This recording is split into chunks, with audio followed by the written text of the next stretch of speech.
Here we are at Contra Costa Powersports at our new location, 1150 Concord Ave. And today we have our 1999 Kawasaki Drifter 1500.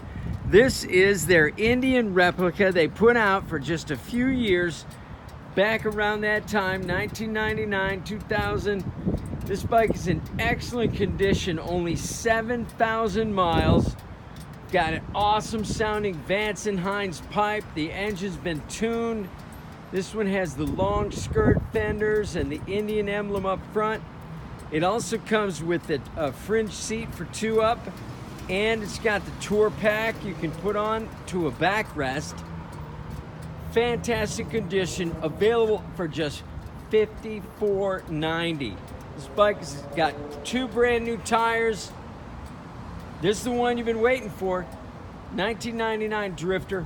Financing, probably gonna be a little tough on this one, so bring your checkbook.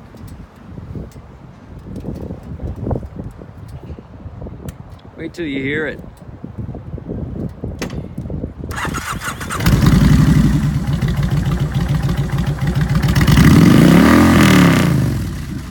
Yeah, baby. Make a statement with this awesome Drifter. Thank you from Contra Costa Powersports.